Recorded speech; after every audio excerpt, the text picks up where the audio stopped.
buenas tardes. En nombre de Caro y Asociados del Centro de Estudios de Derecho Penal Económico y de la Empresa, tengan todos ustedes buenas tardes y bienvenidos a esta su casa, en donde vamos a llevar a cabo el 40º conversatorio denominado Efectos del Compliance sobre el Proceso Penal. En esta oportunidad nos place tener con nosotros la presencia del doctor Carlos Arangue Sánchez, profesor y coordinador de Criminología de la Universidad de Granada, España. Ha trabajado como fiscal en la Fiscalía del Tribunal Superior de Justicia de Andalucía durante 14 años, desde el año 1998 al año 2012, y es socio fundador de Arbes Abogados Granada. Asimismo, queremos dar la bienvenida también a todos los invitados, en especial al doctor Luis Alberto Pacheco, director académico de la Academia de la Magistratura, y a todos ustedes. Sin mayor preámbulo y reiterándole el agradecimiento por su presencia, dejamos en la palabra al doctor Carlos Arangue Sánchez. Muy buenas tardes. Muchísimas gracias compañero por la presentación. Hay foros en los que es un honor participar y sin duda uno de ellos es este. Máxime, además, en un número tan redondo como el 40º conversatorio, lo cual dice mucho la vocación docente e investigadora que siempre ha tenido el socio fundador de esta firma. Como ya han escuchado ustedes, yo empecé a dar clases en la Universidad de Granada hace 25 años y hasta hace 4 años y medio siempre había sido funcionario. Había trabajado bien dedicado a la universidad o como adjunto al fiscal superior de Andalucía en el Ministerio Público de España. Y estábamos recordando ahora que hace ya algo más de 3 años, en mi última visita a Perú, pues tuve la ocasión de conocer en profundidad este despacho y puedo decir, además, incluso sin ningún tipo de pudor, que es un modelo para el pequeño despacho que estamos impulsando, Arangue Abogados, que se está desarrollando francamente bien, y que junto con el de Mario Ackerman también en Buenos Aires, pues han sido mis referentes en todo, desde la pureza ética hasta la eficiencia en el trabajo. Por eso estoy especialmente agradecido. Espero que antes el azote de los actos públicos eran los micrófonos y ahora son las pantallas. Espero que esto funcione, que no es así. ¿Puedes avisarle ahí? ¿Aquí? ¿Aquí? Sí. No, pero no está. Ahorita bien.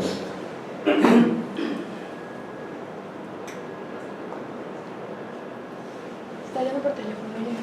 ¿Perdón? Está teniendo una llamada. Ya. Bien. Entonces,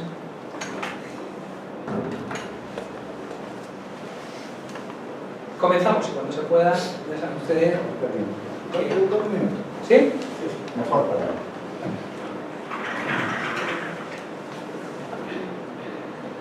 ¿Qué tal la experiencia como fiscal en España? Pues aprendí muchísimo. Es curioso que luego cómo te tratan tus compañeros cuando sales de la fiscalía. Porque efectivamente el trabajo de fiscal tiene muchísima consideración social en España que el de abogado en general, lo cual resulta injusto. A nivel retributivo no es precisamente igual. Pero es curioso las reacciones que tienen. Hay algunos que te tratan como si tuviera sido, en términos de Star Wars, como dice mi hijo, al regreso tenebroso de la fuerza.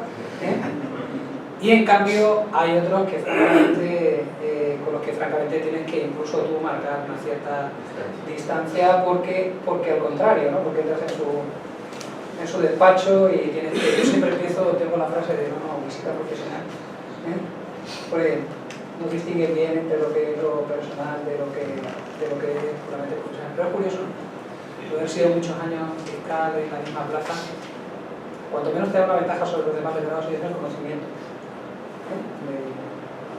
Vale. Imagino que ha sido el caso de todo el equipo. Gracias, de verdad. Muy bien. Gracias, Carlos. Disculpa la interrupción. Bien, entonces les comentaba que muy brevemente sí me gustaría hacer una referencia al concepto de compliance. Sobre todo tener en cuenta que bueno, en España se ha asentado plenamente el término, casi nadie utiliza cumplimiento normativo, todo el mundo utiliza el término compliance, el legislador no, el legislador sigue hablando de establecimiento de programas de control de calidad, cumplimiento normativo, pero la terminología anglosajona, el puro concepto de lo que es el compliance, pues nos ha vuelto a llegar. Algo parecido con lo que pasó con el lavado de activos. Recuerden ustedes que en 1988 lanza la Convención de Viena el concepto de lavado de activos, y a partir de ahí todo lo recogimos de una forma además ciertamente acrítica, sin tener en cuenta pues, que teníamos receptación o que teníamos encubrimiento. Pues algo así ha pasado con el compliance. Lo estamos recogiendo de una forma bastante acrítica, sin pensar que en España teníamos, pues, por ejemplo, no el oficial, el equivalente al compliance officer, pero de prevención de riesgos laborales.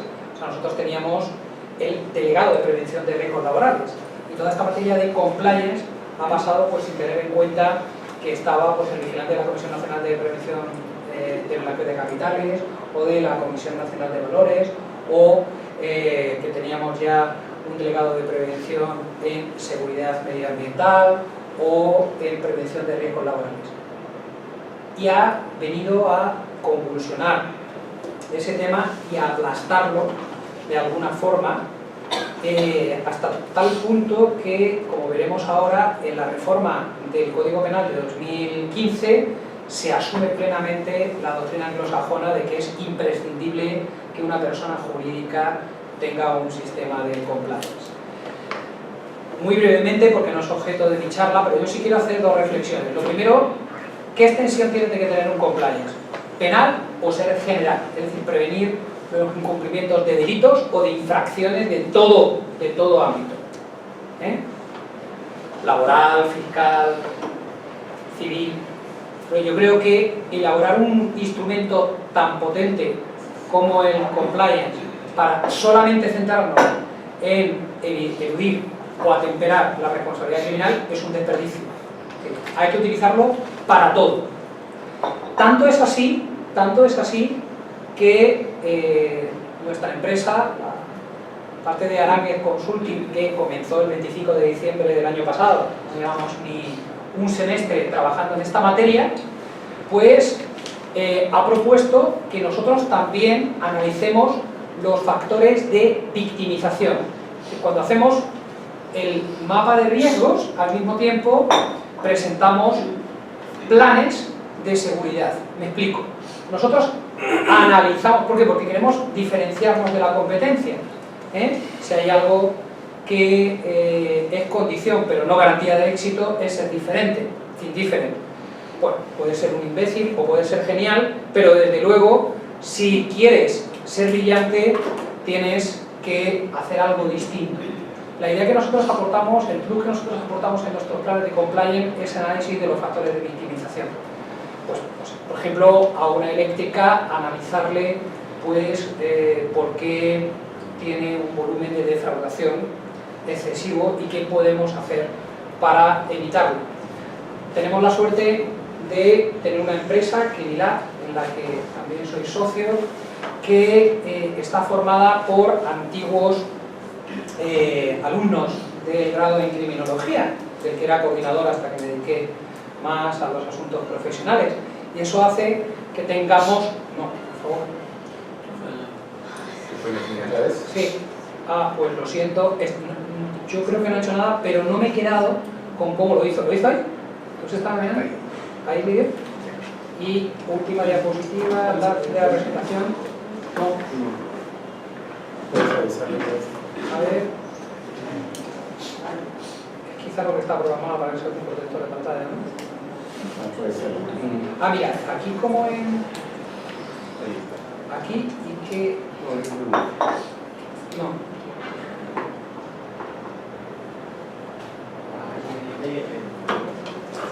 Vale.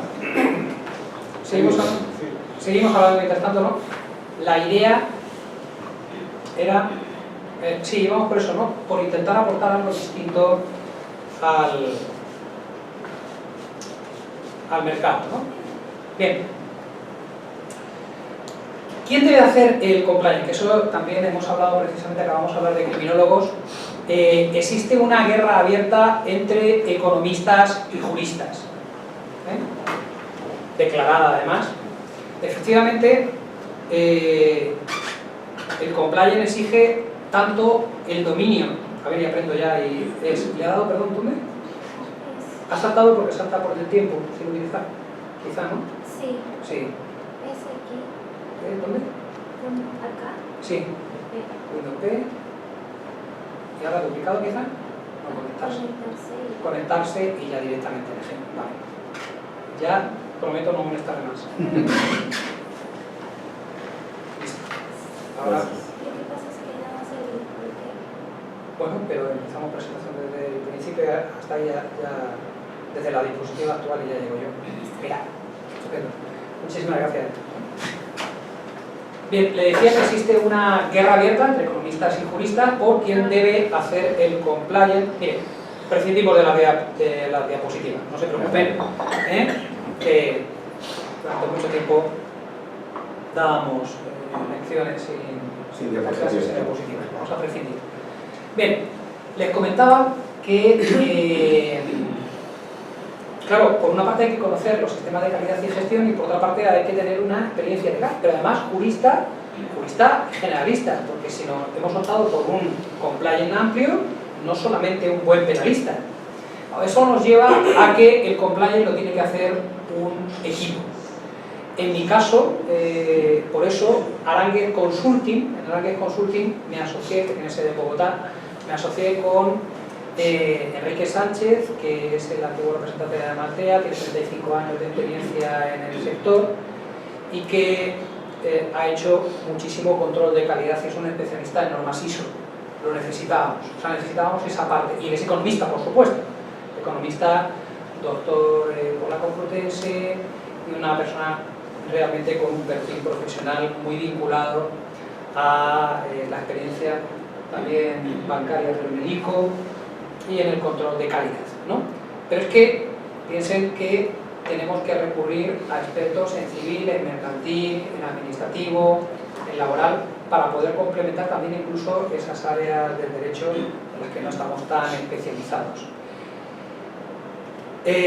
Los criminólogos también han sido una aportación importante dentro de nuestro equipo. Las habilidades que tiene que tener es la formación y la experiencia en materia legal, en sistemas de gestión, pero sobre todo el profundo conocimiento de las ISO de gestión de riesgos, sobre todo la 31000, pero también la antisoborno, la 37001 de 13 de octubre del año pasado.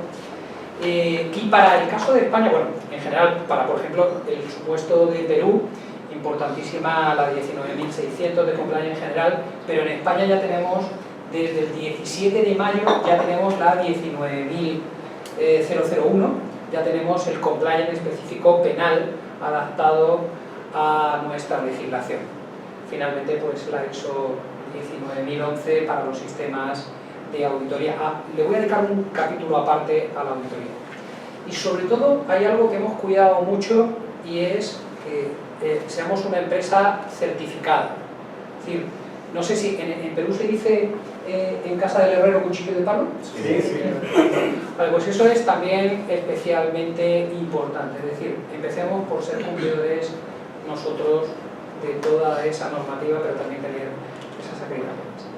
Las fases serían precisamente lo que estaríamos en 3 fases, ¿no? Consultoría, auditoría y certificación. Nosotros, cuando presentamos un programa de compliance, damos un presupuesto por todo. Es decir, incluimos la fase de, y nos comprometemos a la fase de certificación, que por supuesto no hacemos nosotros, hace un certificado, ¿no? En Perú, por ejemplo, pues nuestro partner, nuestro socio estratégico es Bureau Veritas. Cualquier certificadora oficial nos valdría, ¿no?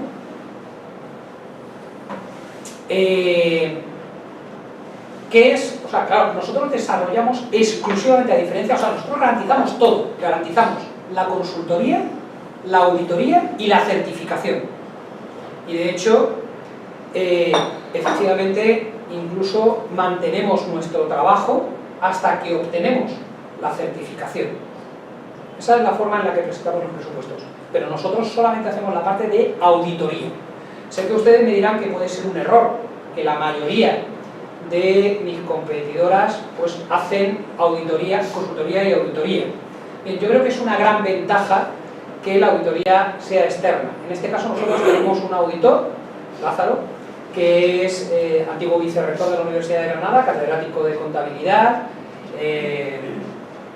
máster en cumplimiento normativo, además por la Universidad de Oxford, y lo que ha hecho es trabajar en colaboración con nosotros, pero colaboramos a través de la Universidad de Granada, de la OTRI, de la Agencia de Transferencia de la Investigación y el Conocimiento, y entonces hay un auditor externo y una institución con 5 siglos de prestigio como es la Universidad de Granada, que avalan el proyecto y le dan también un control de calidad externo, porque obviamente todas, también la auditoría y la certificadora, trabajamos como un equipo. Muchísimas gracias. Ya no se va bloqueando, se está bloqueando. Si no, como está con la batería, tienen que mover el mouse de rosa un rato.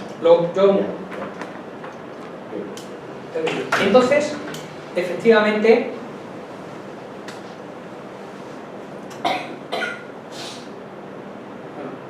quedó así. Les decía que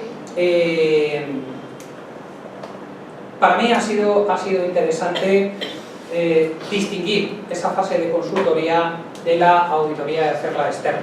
La elaboración de planes de compliance tiene la estructura básica. Primero analizamos la estructura organizativa de la empresa, el mapa de actividades, el mapa de riesgo y redactamos finalmente el manual. En el caso de la estructura organizativa, tiene el beneficio indirecto de que Enrique sobre todo pues, ha analizado ya muchas y también realizamos determinadas reflexiones sobre la necesidad de modificar la forma de la empresa.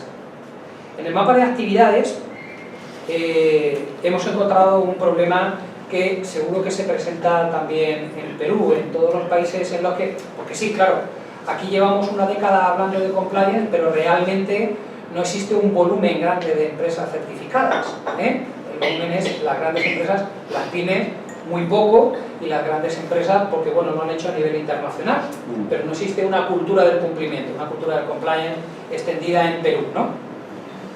Y eso va a hacer que tengan ustedes el mismo problema que encontramos nosotros en España, y es que los empresarios, bueno, he puesto aquí gráficamente, no quieren que miren debajo de su alfombra. O sea, nosotros decimos mucho esta expresión, a nadie le gusta que miren debajo de su alfombra. El problema es que los empresarios muchas veces cuando realizas el organigrama, la estructura organizativa de la empresa tiene problema, pero cuando llegas al mapa de actividades, bueno, hay determinados ámbitos en los que una pregunta como ¿se cobra en efectivo? O realizáis esa tarea, o cómo os desprendéis de esos residuos, pues resulta que empieza a ser una pregunta incómoda, cuando realmente lo que trata es de analizarlo técnicamente con absoluto respeto a la confidencialidad, pero ellos saben perfectamente que esa confidencialidad se rompe si adviertes la existencia de un delito, ¿no? Ese es uno de los principales problemas que hemos tenido. Luego en el debate, si quieren, lo analizamos. En el mapa de riesgo ya he anticipado que no solamente analizamos la prevención, sino también los factores de victimización y ofrecemos un plan de protección, quizá es lo más característico de nuestro modelo de compliance, y sobre todo soy un firme defensor de la especialización por sectores. En España la mayoría de las empresas se especializan en todo, obviamente porque fueron las primeras, las empresas financieras, todo lo que vinculado a la actividad bancaria, pues, la presencia del Sorlisen es muy oportuna, porque realmente la mayor tradición en España la llevan las empresas vinculadas a lo que sería el blanqueo de capitales, inicialmente, a la prevención, perdón, del lavado de activos, inicialmente, que después han hecho compliance para entidades financieras. Nosotros queremos especializarnos sobre todo en Latinoamérica, en Colombia y en Perú sería ideal, porque la verdad es que en actividades mineras, ¿no? En empresas mineras, ¿no? Porque nos parece un campo que puede ser muy interesante, ¿no? Nuestro primer cliente colombiano fue precisamente comercializador de oro. La especialización nos parece esencial. ¿Cómo van a ser lo mismo? Es decir, ¿cómo voy a meter los mismos riesgos en una comercializadora de oro que, por ejemplo, en una escuela de primaria? Es decir, claro, en una tengo que atender, no sé, a riesgos muy evidentes como el bullying, como el acoso escolar, e incluso el incumplimiento normativo. Nosotros lo establecemos también para, por ejemplo, el establecimiento de planes para evitar el abandono escolar, el acoso escolar. O sea, es que entenderíamos del compliance, nada tiene que ver con lo penal y ni siquiera con el incumplimiento, pero insisto, en esa concepción amplia de una vez que haces una consultoría general de la empresa, puedes ofrecer muchísimas más ideas y no tienes que limitarte exclusivamente a la prevención de delitos, ¿no? Que es el objetivo principal, no obstante, es lo fundamental, eso sí, ¿no? Pero ¿qué tiene que ver eso, ¿no? Una escuela de parvulitos con una industria petroquímica? No tiene nada que ver, ¿no? Bien, la regulación periódica es particularmente importante y sobre todo al uso de nuevas tecnologías, formas de producción, canales de distribución, nuevos productos, ¿no? Eso es evidente, ¿no? El oficial de cumplimiento, lo esencial es que nosotros analizamos el oficial de cumplimiento, analizamos su idoneidad moral. Esto es curioso. Analizamos no solamente su cualificación profesional, sino su idoneidad moral. Si es una persona, además, vamos a decirlo así, cumplidora. Y eso nos lleva a una cuestión que puede ser interesante, y es que también uno reflexiona sobre si es cumplidor, ¿no? Yo, como estamos en un foro de amigos, porque tus amigos son los míos, voy a confesar públicamente que de los 15 puntos de carnet, ¿ustedes tienen carnet por puntos en la licencia de conducción? Sí. ¿Y cuántos tienen ustedes? 100. 100 puntos, uy, pues nosotros tenemos solamente 15. Nosotros tenemos solamente 15. A mí ahora mismo me queda uno. Entonces es curioso porque cuando Enrique analizaba la idoneidad moral del compliance, decía que hay que solicitarle un cuestionario, luego si quieren les paso algunos de los cuestionarios que utilizamos nosotros, y es curioso porque cuando lo vi le dije, hombre, pero los puntos del carnet al fin y al cabo no, porque si una persona infringe reiteradamente las normas de tráfico, también demuestra una renuencia al cumplimiento. Entonces en un momento determinado le dije, me queda un punto, Enrique, digo, no me elimines, no. Bueno, en fin, no seas oficial de cumplimiento, ¿no?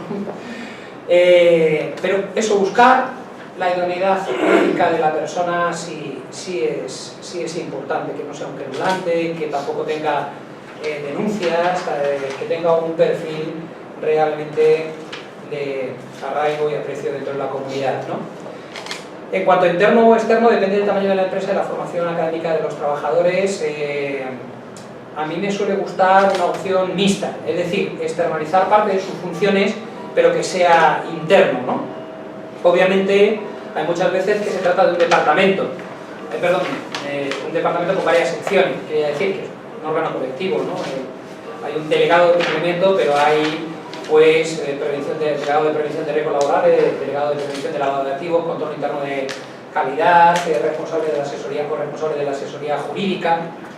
En España, el oficial de cumplimiento tiende a ser el propio administrador, porque la normativa lo permite. Es un error, pero lo permite. Si el administrador no tiene la formación académica oportuna, no se lo recomendamos.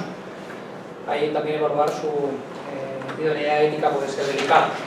Pero sí que la normativa española lo permite porque nosotros definimos persona jurídica de pequeñas dimensiones, aquellas que tienen una cuenta de pequeñas dimensiones, decimos, aquellas que tienen una cuenta de resultados de 11,4 millones y menos de 250 trabajadores. Entonces, claro, la verdad es que muchas empresas pues están dentro de esos parámetros. El oficial de cumplimiento, como ustedes saben, detecta, documenta y actúa. Y ahora sí que es importante, de cara al tema de la responsabilidad, marcar que aquí sí que es fundamental qué se está detectando. Si se detecta la comisión de un delito, ya eso de detectar, documentar y actuar no sirve. Ya sí que hay que detectar, y la única documentación sería la denuncia, la transmisión al órgano correspondiente de que se ha cometido esa infracción. Pero pensemos que nosotros tenemos, o sea, ahora mismo en empresas, incluso los riesgos de compliance van, hemos dicho, mucho más allá del incumplimiento, mucho más allá de lo que es estrictamente legal. O sea, ustedes piensen que en España, por ejemplo, existe un debate actual sobre, seguro que no ha llegado aquí, pero llegará, sobre el despatarre. El despatarre es...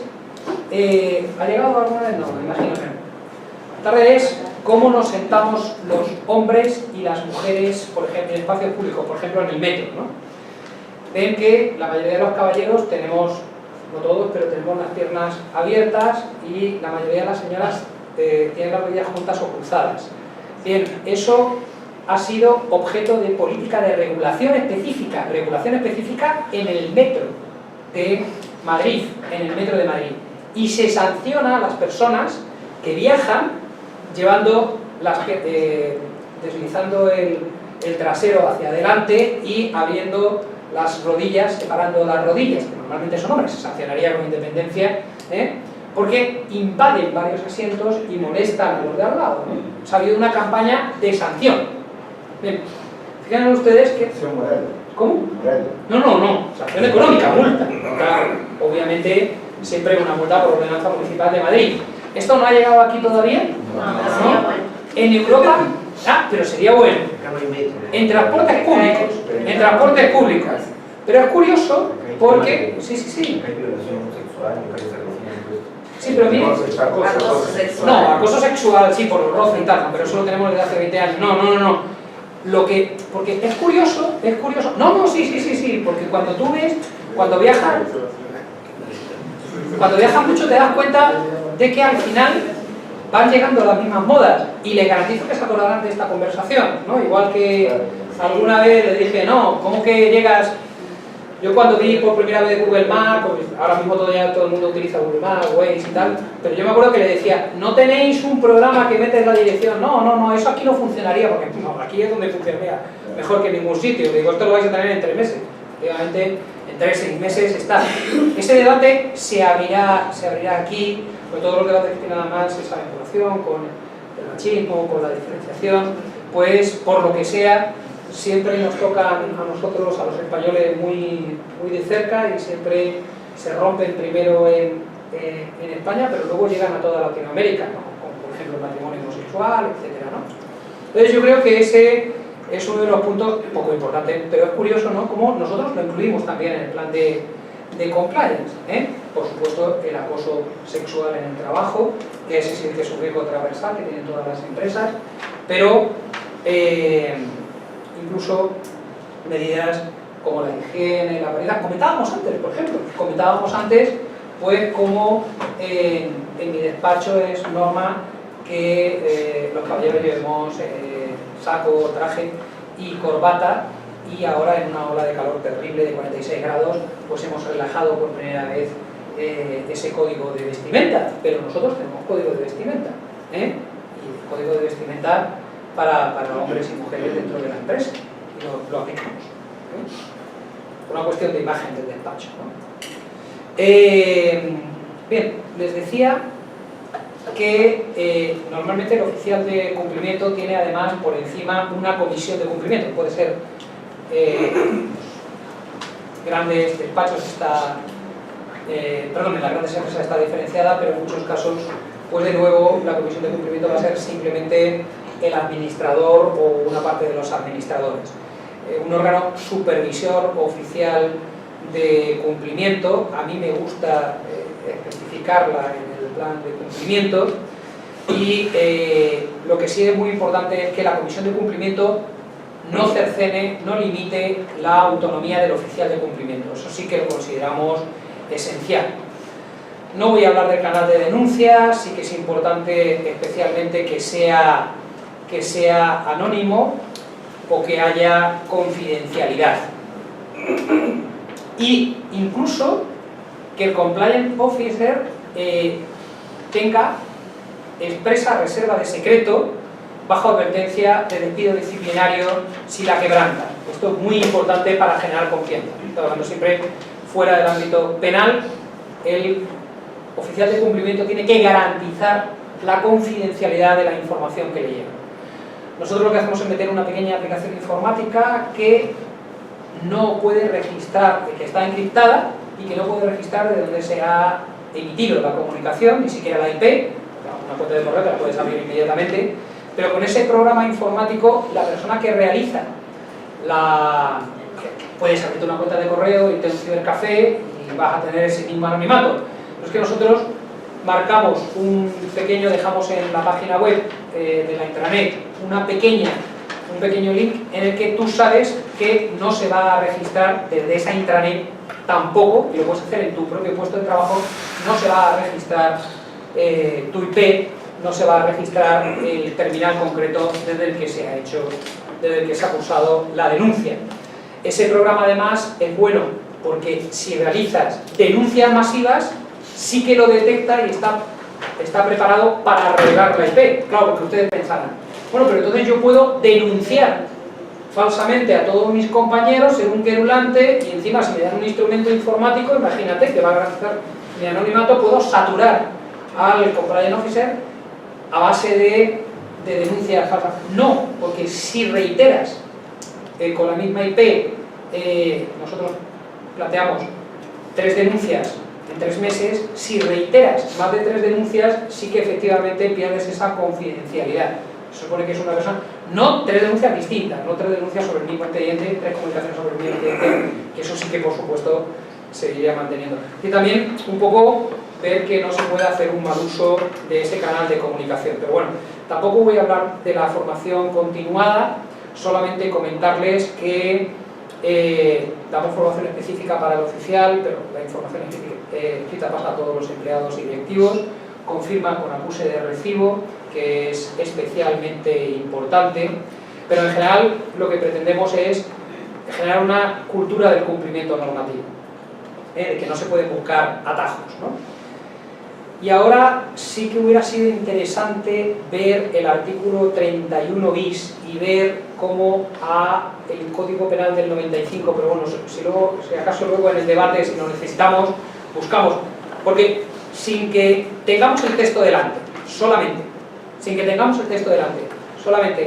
el artículo 31 bis ha sido, saben ustedes, la responsabilidad penal de personas jurídicas, responsabilidad penal, no consecuencias accesorias, sino auténtica responsabilidad penal, al modo de Código Penal francés de 1991 y al estilo de la añeja responsabilidad penal de personas jurídicas de los sistemas anglosajones. Fue introducida en España, cayendo totalmente el principio de sociedad de inquirere non potes, en 2010. Pero la reforma de 2015 se ha caracterizado por plantear la exención de responsabilidad en base a un sistema de compliance. Eso es la novedad. La novedad es que nosotros tenemos, a diferencia de ustedes, pero llegará, responsabilidad penal de personas jurídicas y exención por un buen sistema de compliance. Responsabilidad penal de personas jurídicas, pseudo responsabilidad, yo entendía que era administrativa. ¿Qué le llamamos administrativa? Es administrativa penal. Pero has escrito sobre eso. El nombre es administrativa. Pero los efectos son penales. Realmente. Es penal con el nombre administrativo. Es penal pero con el nombre de administrativa, puramente, ¿no? Puramente. Y sistema de Claro que exención... Gracia Martín no está de acuerdo con lo que digo. No.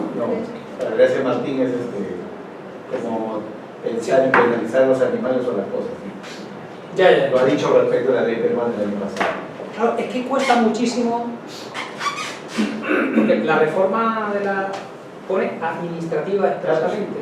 Sí, la llamamos administrativa, pero solamente para hacer un paréntesis, ¿no? Se da en el marco de un proceso penal, a instancia del fiscal. Se sentencia del juez. El sistema de medición de las sanciones es el de las penas. Las consecuencias son exactamente las mismas que las La penas. disolución. Eso.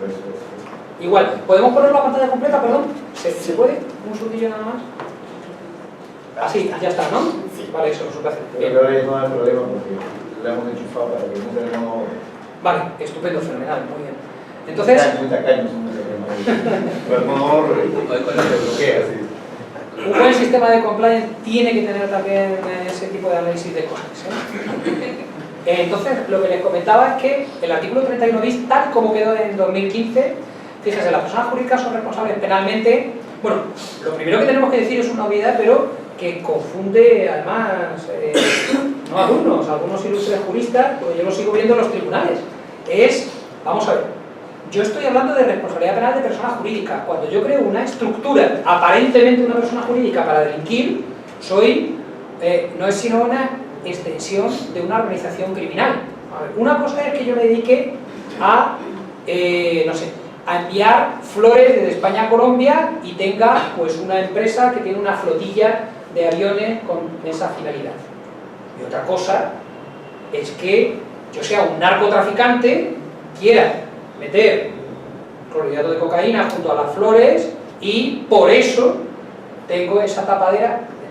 Es que respecto a la primera, es decir, una persona, o sea, una cosa es que yo tenga un banco y un empleado, director de una sucursal, realice lavado de activos, y otra cosa distinta es que una organización criminal compre un banco para blanquear. Son dos cosas totalmente distintas, ¿no? Los dos ejemplos pues se confunden. Mira, todavía hay veces en los que no se entiende que si lo que hace un grupo criminal es comprar una empresa de transporte para transportar droga, para traficar con droga, aquí no hay responsabilidad penal de persona jurídica. Aquí hay asociacionismo ilícito o grupo criminal y no cabe ninguna sanción que no sea la disolución de la persona jurídica y el decomiso, que no ningún tipo de multa, sino el puro decomiso de todas las propiedades y beneficios de la empresa. Porque no era una empresa criminal, era una tapadera. Entonces, el artículo 31 bis sí que distingue, y voy terminando ya, muy nítidamente entre los delitos cometidos por los representantes legales y por los trabajadores de esa empresa, ¿no? Con esas dos modalidades A y B, ¿no? Y fíjense que esto es importante, que marca diferencias. Si el delito fue cometido por los órganos de administración, fíjense que aquí ya entramos en lo que son la naturaleza del compliance. Es decir, modelos de organización y gestión que incluyen las medidas de vigilancia y control idóneas para prevenir delitos de la misma naturaleza o para reducir de forma significativa el riesgo de su comisión. Ven ustedes que el artículo 31, párrafo segundo, inciso primero, ya está hablando claramente de la implantación de un sistema de compliance como exención de la responsabilidad penal. Claro, lo que le pasa a Luis Gracia y a otros penalistas es que para nosotros es muy duro, acostumbrados a un sistema psicologista puro, personalista, ahora montar un nuevo derecho penal con una nueva parte general. Eso es lo que diferencia el derecho penal de la empresa de otras áreas, del derecho penal, pues yo que sé, por ejemplo, de la seguridad vial. Es decir, que la parte general no es una adaptación, sino un auténtico nuevo concepto de culpabilidad, de dolo y de imprudencia que tenemos que construir y que estamos construyendo a base de acierto error en la actualidad, ¿no? Entonces, ven que se incluye expresamente en nuestro Código Penal la exigencia del compliance. Eso sí que no lo ha incluido Perú, ¿verdad? No lo ha incluido, ¿no? Exactamente. Exigencia de compliance. Exigencia de... Como una obligación, no. Como obligación. Como obligación, no. Como obligación. Es una posibilidad. Lo que pasa es que... Pero en el Código Penal, ¿lo establece como una posibilidad? No. Sí, claro. No, o sea, en la ley especial, Sí. si tú tienes un sistema de cumplimiento Ajá. que no estás obligado a tener, lo tienes, puedes evitar disminuir la responsabilidad penal. Pero no hay un deber de tener un sistema de cumplimiento, salvo en aquellas materias donde hay leyes especiales, por ejemplo, prevención del blanqueo, que estás obligado ya. Claro. Pero fuera de blanqueo, aquí en el Perú, y detalla lo que, como el artículo 31 bis, párrafo quinto, que detalla lo que tiene que tener Sí. se detalla Plan de cumplimiento, sí. y un plan de cumplimiento. Entonces, exactamente igual, vemos que el párrafo quinto establece cómo tiene que ser el modelo de gestión de organización para producir esa exención de responsabilidad en caso de que sea un trabajador. Para ceñirme al tiempo que me habían asignado, las conclusiones generales, ¿no? Las últimas reflexiones.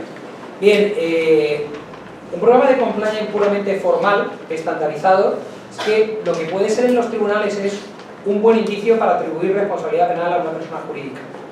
Realmente, si el programa de compliance es un corta y pega y se ha hecho un programa de compliance low cost, no personalizado, no es un traje a medida, sino simplemente cojo lo primero que cae en mis manos, efectivamente es que puede ser un indicio para sancionar a la persona jurídica.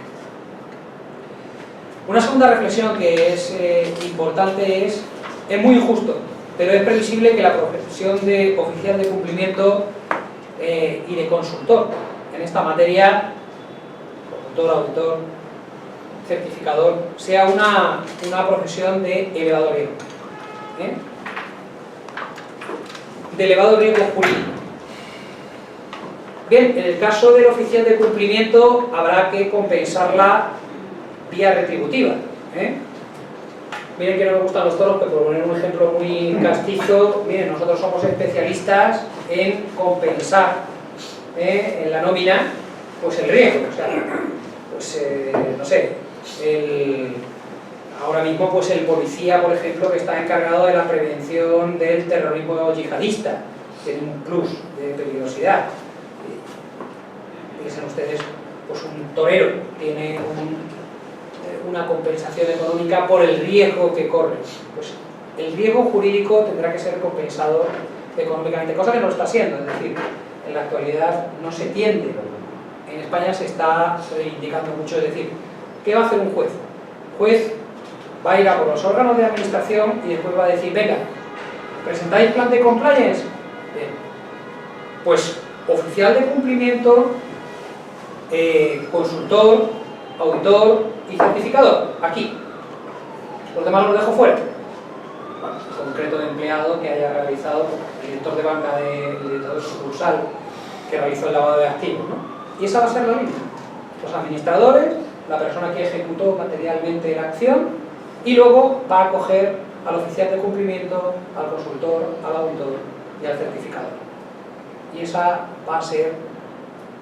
Oh, en nuestro caso, el hecho de estar en el extranjero puede ser una ventaja para trabajar en consultorías. Efectivamente está mucho menos vinculado a la orden de un juez. Puedes entrar en el país y encontrarte con una sorpresa desagradable, pero por lo menos la mayoría de las veces, por mi experiencia en la fiscalía era, hombre, tenías que traer a una persona que estaba en Bratislava, en Eslovaquia. Bueno, intentemos aclarar primero las cosas y luego vamos a por él, ¿no?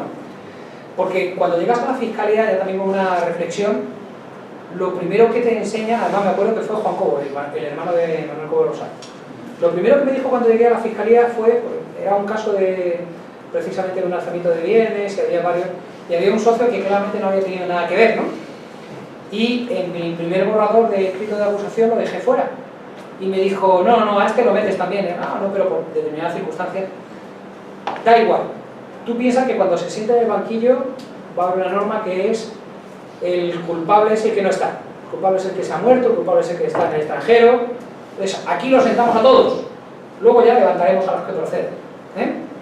Y es algo que me acompañó en toda la vida en la fiscalía y que luego me ha hecho comprender por determinados escritos de acusación incomprensibles o determinados escritos de imputación incomprensibles por parte de mis compañeros.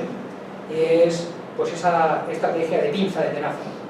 Es más que previsible que en España, al menos quizá también lo sea, ustedes conocen mejor que yo la realidad de sus tribunales, que esta profesión se convierta de luego en una profesión de alto riesgo porque pues está ahí.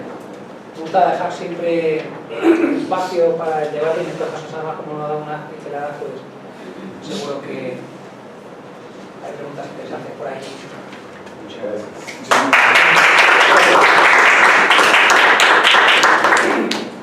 Agradecemos al doctor Ayes por haber compartido con nosotros estas ideas. A continuación, y antes de pasar al bloque de preguntas y comentarios de los aquí presentes, tenemos un bloque de panelistas. Está a cargo del doctor Miguel Reina Alfaro, que es abogado director de Caro y Asociados, gerente de operaciones del Centro de Estudios de Derecho Penal Económico de la Empresa y profesor de la Universidad Ica Garcilaso La Vega de la Universidad San Martín de Porto, así como del profesor doctor Dino Carlos Caro Coria, profesor de Derecho Penal de la PUC y la Universidad de Lima, socio fundador de Caro y Asociados y del CEP. El doctor Carlos Luis también nos acompaña, quien también tendrá a su cargo intervenir en nuestro panel. En el orden de ideas, de acuerdo al orden aquí establecido, dejamos con la palabra al doctor Luis Miguel Reina. Muchas gracias. En primer lugar, Carlos, la bienvenida a Lima al estudio.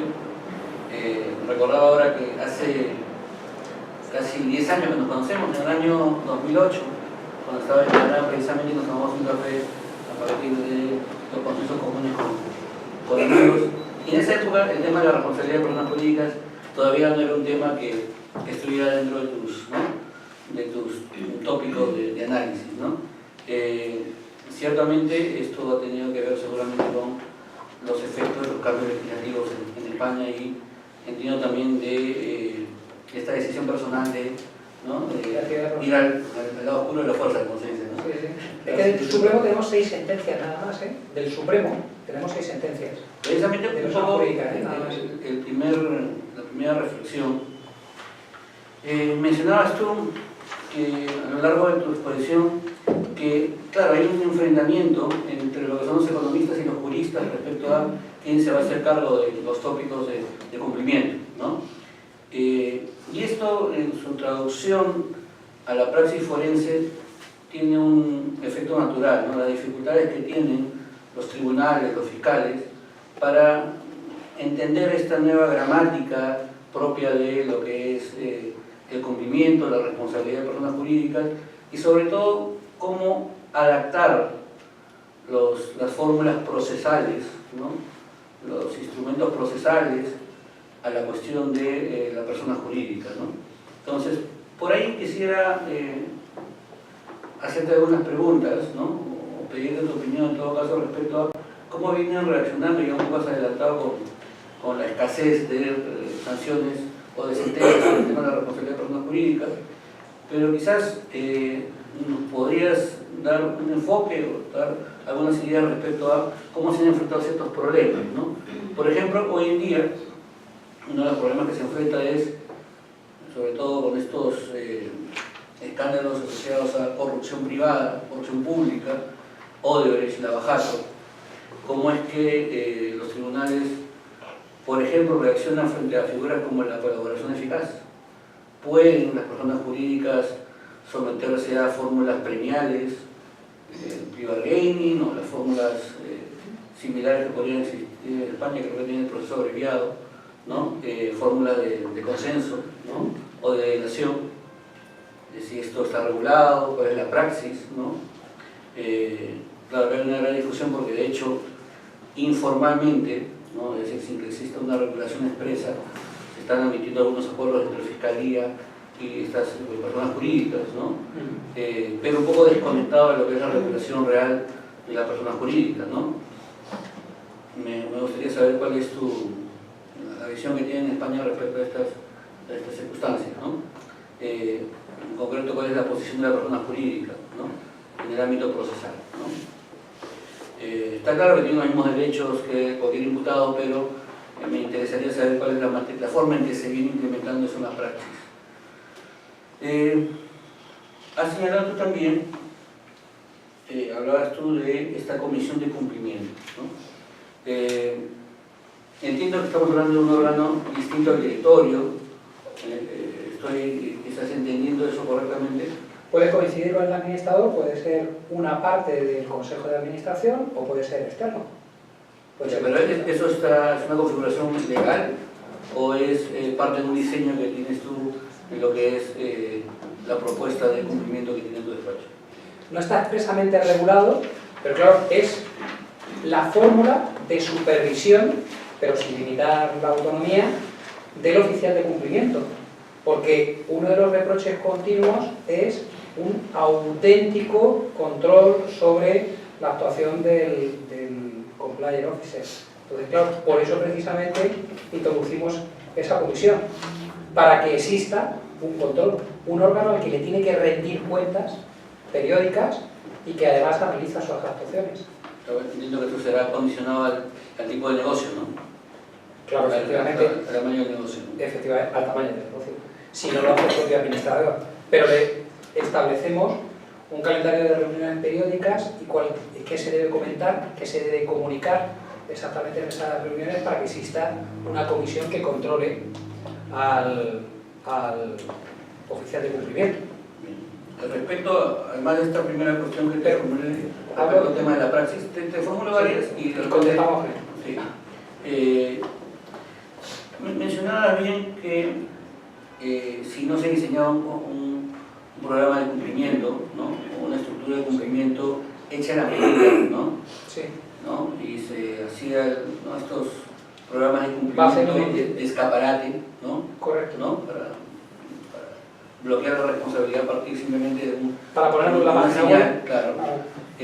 Puede ser un indicio de responsabilidad en mi caso, ¿no? Correcto. ¿Cómo en la práctica, ¿no?, se viene determinando si estamos frente a un modelo de prevención de escaparate o no? Es decir, ¿cómo funciona el sistema de acreditaciones en España? Esa es la pregunta que te quería hacer. Así que rápido con la certificación, ¿no? Con las certificaciones. O sea, para empezar, todos los que no están certificados, yo para eso no haga nada. O sea, para que una empresa tenga un sistema de compliance no certificado, que no lo implemente. La pregunta era, ¿eso está así de regulado? No, que está siendo consensuado. Aquí sí que ya hay jurisprudencia menor. Por ejemplo, lo que pasa es que es curioso porque la más llamativa ha sido del club de fútbol. Bueno, alguna de Barcelona o la de Cristiano Ronaldo, me imagino que también habrá llegado aquí, ¿no? Pero es curioso porque también otros clubes de fútbol sí que ha habido varios escándalos de este tipo y han tenido mucha influencia mediática. Y decía claramente el auto, es curioso, porque decía claramente, ¿no? Que decía, muestra de que no existía una auténtica voluntad era que coincidía con otras 30 y tantas empresas y que no había habido ninguna voluntad de certificación y que el auditor era interno. El auditor era uno de los socios de la propia consultora. Que no existía ningún problema, o sea, no existe ningún problema legal para que el auditor, o sea, tú en el sistema de consultoría pues pones el auditor con unas características. Claro, pero entonces yo pongo a una persona, pues no sé, imagínate en mi caso que yo propusiera a Enrique, y dijera, 35 años de experiencia en el sector. ¿Por qué? Porque lleva 35 años. O sea, economista. ¿Por qué? Porque es economista. Hombre, estoy diseñando que lo que hacemos en nuestros sistemas es poner a un compañero también, porque al final todos somos colaboradores. Es decir, aquí no vamos a hablar, o sea, pues si he desnudado mi corazón y he dicho que me queda un punto en el carnet, que es de lo que más me duele últimamente, pues no voy a esconderle que, claro, que Lázaro, por ejemplo, la persona que les comenté, el catedrático de contabilidad, antiguo vicerrector y máster de Oxford, que lleva esta materia para nosotros, como auditor externo, es claro, pero trabaja en la Universidad de Granada y nosotros contratamos con la Universidad de Granada. O sea, formalmente Araque Consulting consulta la auditoría, o sea que él nos conoce y le contratamos siempre con él.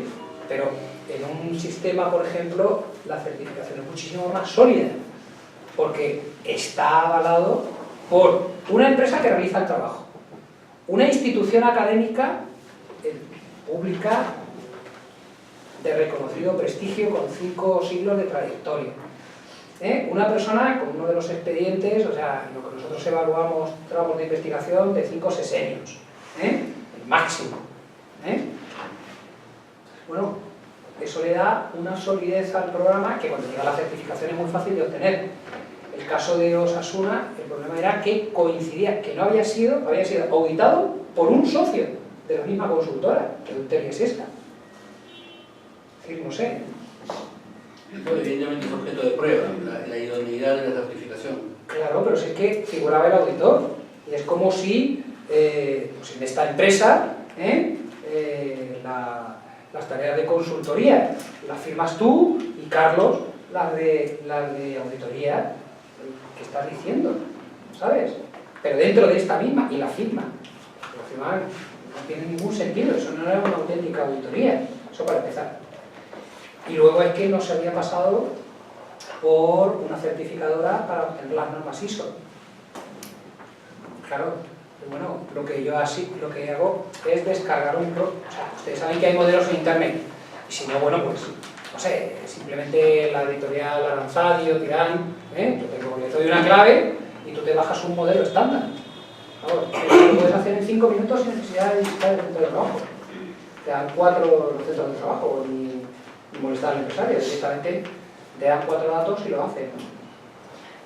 Una pregunta final que te pediría que me proporcione una respuesta con la pregunta inicial, no quedó en el aire. Sí, que quedó en el aire y no se trata de la política. ¿Cuál es, al final, en tu opinión, la responsabilidad residual o la responsabilidad que corresponde al directorio, ¿no?, o al órgano de la empresa que designa a un oficial de cumplimientos que no cumple con los estándares de idoneidad? Es decir, que de nuevo es un indicio. Es decir, a mis alumnos, aquí me da un poco más de poder poner el ejemplo, pero claro, como tienes que poner un ejemplo gráfico, pues cuando estoy explicando esto siempre le digo, ustedes lo que tienen, han visto la serie Los Simpsons, todo el mundo la ha visto. Entonces, ustedes piensen que ponen al frente de una central nuclear a Homer Simpson. ¿Ustedes creen que realmente no tiene responsabilidades empresariales? Bueno, pues imagínense que ese perfil de Homer Simpson es el compliance officer, es el oficial de cumplimiento. Bueno, pues eso es un indicio de criminalidad. Claro, tienes que visualizarlo de alguna forma. Claro, cuando tú eliges a una persona que es absolutamente inidónea para el cargo, que es de lo que se mofia la serie, ¿no?, que ponen a manejar una central nuclear a un patán, cuando tú pones a una persona absolutamente inidónea en un cargo como este, lo que estás es revelando tu culpabilidad. Eso sí que es un indicio importantísimo también de que no tengas ninguna voluntad y probablemente sea crimen de empresa, claro, que sean los directivos, que sea del 31 bis A, no del B, que sean los que promuevan esa cultura de la criminalidad dentro de la empresa. ya pendiente de la primera Y la primera pregunta era muy interesante. Cuando es cuando es un empleado el que realiza la conducta adhiriéndose a la persona jurídica, ahí no hay ningún problema. Es decir, el ejemplo del directivo de una sucursal que realiza un lavado de activos dentro de un banco absolutamente serio. Absolutamente serio. Ahí no hay ningún problema. Cuando son los propios directivos los que realizan la conducta, ya no pueden ser representantes. O sea, en el primer caso tenemos claro que como el administrador de la persona jurídica puede transigir, llegar a acuerdo con el fiscal directamente por la responsabilidad, en este caso, por lo que ha hecho su empleado. Ese lo tenemos claro y no es problemático. Imagino que aquí tampoco lo sería. El que es muy problemático es el caso de que estén imputados los administradores de la persona jurídica junto a la persona jurídica. En ese caso, nosotros nombramos lo que se llama representante procesal de la persona jurídica, que es un tercero distinto de su procurador y su abogado, eso queda claro, y que no tiene por qué asistir materialmente a las sesiones, que también se confunde mucho, ¿no? Es decir, que se sienta en el banquillo, no. Es un representante procesal que viene a ser algo así, pues, como cuando se le nombra a un administrador concursal, por ejemplo, a una persona jurídica. Es decir, existe una terna, se propone, opinan los administradores aunque estén imputados y finalmente en un expediente no jurisdiccional decide el juez quién es la persona idónea. Y ahora lo que se ha cuestionado muchísimo es si esa persona puede transigir. Pues igual, si un administrador concursal puede vender o enajenar, puede, incluso formalmente puede donar parte de los bienes de la empresa y luego tiene la responsabilidad que le establecen las leyes mercantiles e incluso penales, pues en este caso pasará lo mismo. Es decir, claro que puede llegar a un acuerdo con la Fiscalía, pero si es claramente prevaricador o malversador o desleal para con los socios, pues tendremos los mecanismos extrapenales, mercantiles sobre todo y civiles, y luego penales para exigir la responsabilidad oportuna. Pero ha sido muy debatido, ¿no? O sea, ¿cómo puede una persona que me nombra el juez luego llegar a un acuerdo en contra de mi voluntad, en contra de mi opinión? Ha sido muy debatido en la doctrina española. Y eso sí que es verdad que es algo, pero también privar a la persona jurídica de la posibilidad de negociar, que es muy interesante. Ustedes piensen que nosotros tenemos una rebaja de 1/3 de la pena, pero sobre todo se aminora muchísimo la multa, la cuantía de la multa. Entonces a una persona jurídica le puede interesar muchísimo llegar a un acuerdo. Y más en procedimientos tan, como los sistemas de negociación están pensados para descongestionar la administración de justicia, para procedimientos sencillos, pues la capacidad de negociación es muy limitada. Pero vamos, en los procedimientos penales de derecho penal económico, en los que el fiscal está deseando quitárselo de encima, y el juez no digamos, claro, la capacidad de negociación del abogado puede ser muy alta, puede ser muy elevada. Y la distribución de penas y de sanciones, sobre todo pecuniarias, puede ser estratosférica, puede ser enorme. Pues también sería injusto negarle esa posibilidad. Se ha discutido mucho, sí. Yo creo que es nombrar correctamente a este representante procesal. Muy interesante la cuestión. Muchísimas gracias, Lucho. A continuación, siguiendo con la rueda de panelistas, tenemos al doctor Carlos Vice. Él es abogado y se desempeña como gerente de cumplimiento del Banco GNB. Sí, hola. ¿Podrías usar PowerPoint? ¿Perdón? ¿Podrías usar PowerPoint? No, pues si me lo pues ya no. No, gracias al doctor Carlos por invitarme y contarles un poco mi experiencia como oficial de cumplimiento de un banco corporativo. Primero me he hecho recordar la última presentación, la última diapositiva de acá del doctor Carlos también. El riesgo del oficial de cumplimiento es muy alto, ¿no? Y sobre todo acá en Perú, que el riesgo es penal. Supuestamente se supone que el nombre del oficial de cumplimiento es confidencial y reservado, así que ustedes no se Por silencio el nombre. Una vez tuve un problema muy fuerte con la prima de Nadine Heredia, la ex primera dama, con un tema del banco. Desde ahí pusimos la orden de que ninguna llamada hacia mi oficina entre, ni ninguna persona entre a verme el banco, porque esta persona quería ubicarme como si aquí es el oficial de cumplimiento que me está cortando el negocio y que me está cerrando mis cuentas y que sé yo. Entonces, los oficiales de cumplimiento... El gobierno anterior es... El gobierno anterior, sí. Estaban en el poder. Estaba en el poder. Era la prima de Nadine, el esposo de esta señora era congresista, todavía empezamos a averiguar quién es esta señora. Y lo peor es cómo había dado con mi nombre, ¿no? Un día me llama, o sea, quería buscarme como sea, quería hablar conmigo. Entonces nunca la atendí y el banco no la dejaba ingresar. Y un día entra una llamada a mi anexo que era de que esta señora, ¿no? ¿Cómo había dado con mi teléfono y mi anexo? No tengo idea. Entonces desde ahí ya el banco me solicitó un poco más. Quiero hacer un poco de comentarios de acuerdo a la exposición de Carlos. Qué importante que en España exista el término compliance, porque acá en Lima, en Perú, todavía no tenemos esa cultura de compliance, ¿no? Existe el cumplimiento, entonces, pero hay muchas profesionales, hasta abogados que no saben distinguir qué es el cumplimiento laborativo, qué es el cumplimiento normativo. Con esta nueva normativa que está saliendo en el Perú y esta nueva normativa de la responsabilidad de las personas jurídicas, en algo está ayudando, pero sin decir la realidad que por ejemplo, esta norma ha salido porque el Perú está postulando la OCDE, ¿no? No es un tema más de compliance, ¿no? Porque el Perú tiene que cumplir con ciertos requisitos, es que están saliendo últimamente este tipo de normativas para fortalecer la unidad financiera y todas estas normas. Entonces, aún estamos en pañales, digamos, en usar el término compliance. Los bancos, no porque yo trabajo en un banco, pero los bancos sí tenemos una cultura muy fuerte de compliance, tenemos inversión, tenemos un equipo. Qué importante lo que tú decías, ¿no? El oficial de cumplimiento puede ser un abogado economista, pero es un equipo que está detrás de uno, ¿no? Porque tenemos los recursos. En mi caso yo soy abogado, pero por ejemplo en mi equipo tengo una ingeniería de sistemas. Me acuerdo que cuando tomé el cargo de cumplimiento hace 3 años, yo trabajaba en HCBC, éramos HCBC, nos compró un banco colombiano. La cultura de HCBC de compliance era muy diferente, o sea, era una verdadera cultura, ¿no? Como se vive en Estados Unidos, en Canadá, ¿no? Existe verdaderamente un compliance officer para el grupo HCBC, pese a todos los problemas que tenía HCBC en el mundo, que ya ha tenido, ¿no? Entonces, una ingeniera de sistema, ¿por qué meter una ingeniera de sistema? Porque cuando ni bien entré al área dije, este es un área de analizar datos, ¿no? Teníamos un sistema de lavado de activos que te detecta y si tú no entiendes el sistema, entonces estás en nada, ¿no? El abogado está hecho para conocer las leyes, interpretarlas, que sé yo, y otras cosas, pero un ingeniero de sistema es muy básico.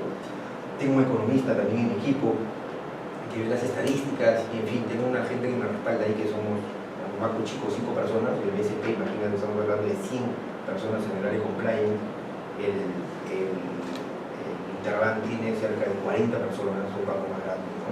Entonces los bancos sí están.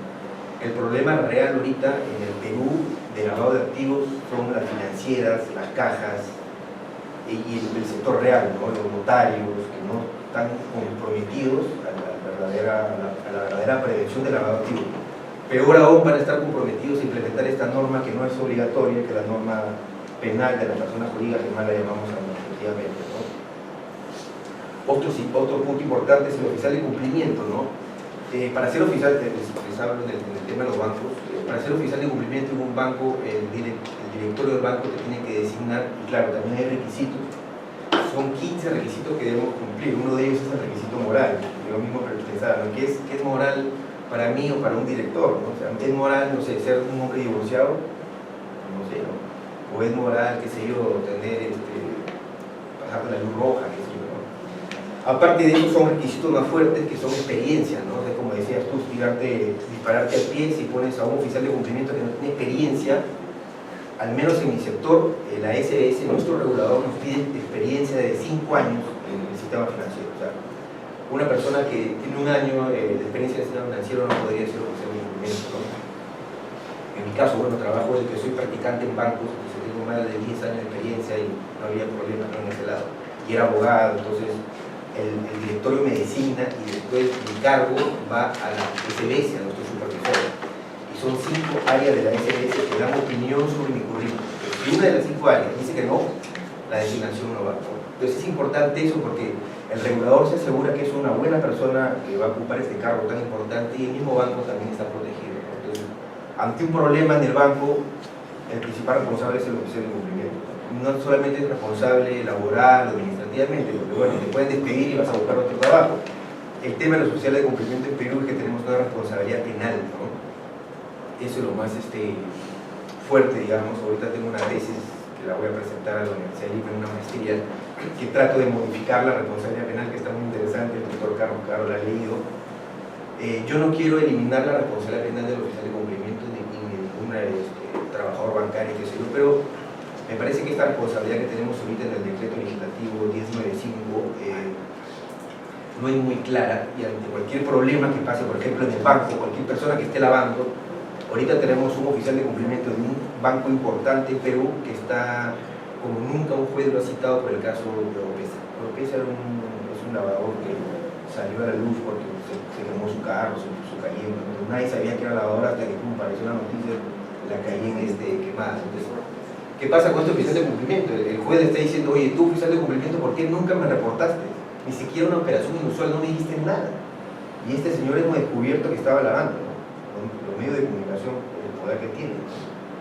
Entonces, primera vez en la historia que salió esto que un oficial de cumplimiento está yendo a acudir a un juzgado. Yo le digo a este amigo, no recuerdo el nombre, y le digo, qué bueno que te tocó a ti, le digo, porque tú eres un banco grande y tienes todos los abogados, al doctor Carlos que te va a defender. Vamos a hacer una jurisprudencia, ¿no? Pues para que ningún juez llame un oficial de cumplimiento por la reserva del caso, ¿no? Otro tema importante, bueno, el oficial de cumplimiento es autónomo. En mi caso, yo soy el que decido, en muchos casos, el gerente general del banco, y creo que como cualquier gerente general de cualquier empresa es comercial. Las empresas quieren lucrar y esa es la idea, tener utilidades, ¿no? Yo siempre digo, yo no soy el policía ni el fiscal, yo no soy una autoridad judicial, yo solamente soy un funcionario bancario que creo, analizo y creo que acá hay un caso de lavado y lo puedo reportar o no, ¿no? Pero es importante que el oficial de cumplimiento tenga una buena llegada al directorio, que tenga un buen respaldo profesional y que tenga fuerza para decirle al gerente general, no, esta operación no va. En muchos casos me ha pasado que el gerente general me ha llamado a decirme, oye, y en este caso mira, porque no sé, porque recién tuve un caso en una consultora que había, por ejemplo, 3 PEPs, ¿no? Uno de estos PEP era amigo del gerente general, entonces quiso abrir cuentas con nosotros. Más aún que somos un banco chico, porque el banco chico quiere vender y tiene que salir más adelante, no tiene más complicaciones en el mercado. Entonces le puse el ejemplo fácil al gerente general, le dije, mira, acá hay 3 PEPs, podemos ser clientes, pero tienen que llenar unos formularios especiales los PEPs. Los PEPs son personas expuestas políticamente, personas que han trabajado en el Estado, son militares, qué sé yo. Por su cargo son más expuestos a la corrupción, ¿no? Entonces le puse el ejemplo, mira, estos 3 PEP, uno solamente tenía problemas de corrupción, justo en el caso de ellos. Entonces, de los 3 tenía uno. ¿Cómo te has dado cuenta? Porque él decía, bueno, pero era político, los políticos cualquiera lo denuncia, los congresistas, ¿no? Era la salida de si fuera esa tu idea, le digo, los 3 estuvieran con denuncias, ¿no? Pero en este caso tenemos 2 personas que han sido políticos, uno era un viceministro de transporte y el otro también tenía un alto encargo, y no tienen problema. O sea, no necesariamente porque eres político vas a tener problemas. El buen político a nadie no lo va a denunciar nadie, ¿no? Entonces en este caso él sí comprendió el ejemplo que le puse y ya no pudimos vincular esta importante consultora. Entonces es importante cómo el oficial de cumplimiento es un trabajo de mucho sentido común, mucho criterio, ¿no? La misma norma no te dice que es una operación usual y te lo deja a cargo del oficial de cumplimiento. Eso también es muy ambiguo, porque después un juez te puede decir, oye, yo creo que acá sí hubo lavado de activos, acá sí hubo una operación sospechosa, y tú no me la reportaste. Y como no me la reportaste, vas a ser responsable penal. Entonces es muy delicado esos temas, ¿no? Importante, he tomado nota sobre el tema de este canal de denuncias, que si no lo tenemos ahora, lo voy a poner en práctica. Y nada, si tienen preguntas, por favor, me puedo explayar muchas cosas, contar la historia. Los oficiales de cumplimiento tenemos un buen regulador, es importante la otra cara, ¿no? El regulador, tenemos la SBS, la Unidad de Inteligencia Financiera, que son 2 reguladores que siempre están encima de nosotros. Cada 3 meses tenemos que emitir informes, tenemos un programa de trabajo, tenemos un plan de capacitaciones muy importantes, tenemos un plan de capacitaciones para implementar dentro de los trabajadores esta cultura de la prevención, no solamente la prevención de lavado de activos. Ahorita que me acuerdo, un tema importante que se nos viene en la coyuntura actual es quién va a tomar, por ejemplo, la rienda de esta nueva ley, ¿no? Hace unos meses salió una ley bancaria que era la ley de la gestión de riesgos, gestión real de riesgos, que hablaba del buen gobierno corporativo de los bancos y todas las empresas que listan en bolsas. Entonces, cuando vienen este tipo de leyes, pero no dicen que la tiene que ver el área de riesgos o el auditor, todo el mundo, yo no la tengo que ver. Entonces, eso es lo que está pasando ahorita en la coyuntura bancaria, digamos. Esta ley de la responsabilidad administrativa tiene que implementar un sistema anticorrupción, ¿no? Antisoborno. ¿Quién lo va a hacer en una institución? Nadie lo quiere hacer. En mi caso, en Asban, yo lo he propuesto y estamos en eso, es el oficial de cumplimiento. Porque de ahí ya vamos a armar un verdadero compliance, ¿no? El verdadero compliance agarra temas penales, temas administrativos y es todo un mundo como se hace en Estados Unidos y en Canadá, como es así. Acá no tenemos ese verdadero compliance. Tenemos un regulador que te saca normas que no hacen que se unan todos, ¿no? Por ejemplo, antes los oficiales de cumplimiento veíamos la norma FATCA, ¿no? FATCA es esta ley americana que persigue a todos la tributación de los americanos. La SBS, al darse cuenta que los oficiales de cumplimiento eran los oficiales FATCA, envió un oficio diciendo que el oficial de cumplimiento de los bancos solo tenían que ver temas de lavado de activos exclusivamente. Entonces, ahí nos está limitando todo, ¿no? Porque, por ejemplo, si yo quiero ver temas de corrupción ahora en el banco, de repente puede sacar un oficio de la SBS diciendo que no. Entonces, esas cosas están en la mesa nosotros para, a nivel de gremio de los bancos, conversarla con el regulador y ver que las normas sean todas uniformes y vayan al mismo destino, a una misma mira que se cumplan. Gracias. Muchísimas gracias, doctor Vice. Cerrando esta rueda de panelistas, tenemos con nosotros al doctor Dino Carlos Caro, quien dejamos el uso de la palabra. Gracias. Yo tengo primero que agradecer a Carlos Arangues, que nos hemos conocido profesionalmente gracias a la intervención de Rey. Alguna vez que te invitaron a recibir a ti también, doctor Lijao, en la Universidad de Silas, que yo enseñaba, junto con el profesor Olmedo, Cardenete, fuimos a comer, me acuerdo, a la playa de Iacala, nos tomamos unos picos, y nos hicimos amigos del primer día. Luego hemos compartido picos en Granada, picos en Madrid, y ahora otra vez compartiremos en Lima. Carlos, bienvenido, muchas gracias, para mí es muy grato recibirte, no solo por tu experiencia como jurista, porque tú eres experto en temas de prevención y persecución laboral activo, de hecho tu trabajo doctoral fue sobre la materia, y ahora porque estás en el ejercicio profesional viendo cuestiones de derecho penal empresarial, qué mejor vinculación de la teoría y la práctica para hablar de estos temas. También quiero agradecer a Carlos, ¿no? Carlos lo invité porque estamos muy alejados los penalistas de los que están metidos en el tema de la prevención, y a la vez lo de la prevención está bien alejado de los penalistas, entonces son dos mundos completamente separados. Y el problema que tenemos acá en el Perú es que muchas veces los oficiales de cumplimiento hacen reportes que la UIF, la Unidad de Inteligencia Artificial, lo repite, luego llegan a la fiscalía y lamentablemente se convierte en solamente carga procesal, porque los fiscales abren investigación por todo lo que disparan, digamos, los oficiales de cumplimiento. Entonces es importantísimo afinar la práctica entre lo que es la parte de prevención y la parte estrictamente penal. Yo tengo varios comentarios y quisiera hacerlos en conjunto para, si quieres tomar nota o te acuerdas, no sé si tienes tu memoria, ya tienes papel si quieres para, sí, digo, para no perder tus valiosos comentarios sobre cada uno de los temas, pero la verdad que me interesa así tu reacción, ¿no? Mire, primero tiene que ver, voy un poco en desorden, sobre el tema de las investigaciones internas, ¿no?